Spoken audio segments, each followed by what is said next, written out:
Hello everyone, চলে আসলাম আর একটা নতুন মিনি ব্লগ নিয়ে। Welcome to my mini blog. তো এখন বাজে রাত 9:30, খেতে ইচ্ছা করেছে বিরিয়ানি।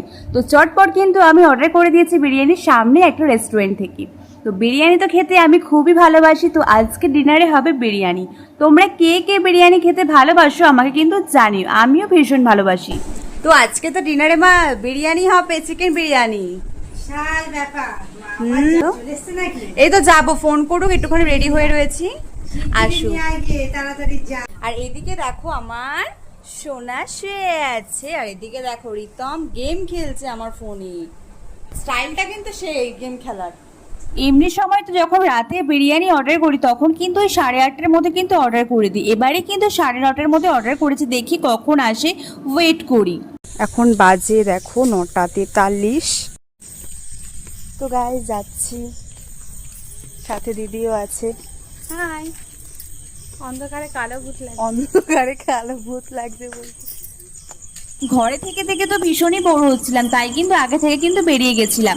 দেখবে আমাদের সাথে কে এসেছে, দেখো ওর এত বড় সাহস, ও দেখো চলে এসেছে, কোনো ভয় ডর কিচ্ছু নেই। যদি কোনো কুকুর তাড়া করে তারও কোনো ভয় নেই, বাবা ভয় পেলে তো অমনি গাছে উঠে পড়বে। দেখো আমাদের ব্যাকগ্রাউন্ডটা কতটা অন্ধকার ভয়ঙ্কর লাগছে, তাই না? দেখো মাও কিন্তু বেরিয়ে গেছে ঘর থেকে, কারণ এই যে বিল্লিরা, আমরা বেরোলে ওদেরকেও বেরোতে হবে, ওরাও আসবে, এতটা বদমাইশ হয়েছে দেখো।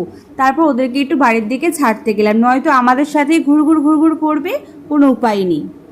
এই কীর্তি আদৌ কিন্তু ও কিছু করে না, তা ওর ভয়, খুব ভয়। দেখলে আমাদের বিল্লু সোনার কাণ্ডটা কি। তারপরে কিন্তু বাড়ির সামনে কিন্তু ওয়েট করছিলাম, ভাবলাম যখন ফোন করবে তখনই কিন্তু সামনে মোড়ের মাথার দিকে যাব। আর প্রচণ্ড পরিমাণে কিন্তু গরম লাগছিল, দেখো জুম করে দেখালাম, পুরো ঘেমে গেছিলাম আমি, কি বলবো। এদিকে কিন্তু আমরা দাঁড়িয়ে দাঁড়িয়ে কিন্তু গল্প করছিলাম, ভাবলাম যখন অর্ডারটা আসবে আমাকে তো কল করেই নেবে, তখনই কিন্তু সামনের দিকে যাব। এখন শুধু শুধু সামনে গিয়ে কিন্তু কোনো লাভ নেই। তো এদিকে আমরা একটু মজা করছিলাম দেখো। আর একদিকে আমার মা তো বলেই যাচ্ছে যে রাত তো হয়েই যাচ্ছে রে, খিদেও বেড়ে যাচ্ছে, তো বিরিয়ানিটা কখন আসবে। বিরিয়ানি লাভার হলে যা হয় আর কি, তাই না? আমরা হচ্ছে 3 জনই বিরিয়ানি লাভার, তো কল কিন্তু করে দিয়েছে, তো চলো বিরিয়ানিটা আনা যাক। তো গাইস, তো আমাদের অর্ডারটা চলে এসেছে, তো চলো বাড়ির দিকে এবার যাই। বাবা বিরিয়ানি গন্ধ পুরো মমো করছে। তো কি রে, অর্ডার নেওয়া হলো? এই তো অর্ডার চলে এসেছে, আর এই দেখ বিল চলে আসলো। ঠিক আছে, ফাইনালি এবার আমরা বিরিয়ানি খাবো। তো চল ঘরে যাওয়া যাক। যেহেতু রেস্টুরেন্টটা কিন্তু একদমই সামনে, তো যখন অর্ডার করেছিলাম তখন তো 9:30 মতন বাজে, তো আমাদের কাছে অর্ডারটা রিসিভ হলো 10টা 12তে, একদমই তাড়াতাড়ি কিন্তু অর্ডারটা রিসিভ হয়েছে আমাদের কাছে। এবার কিন্তু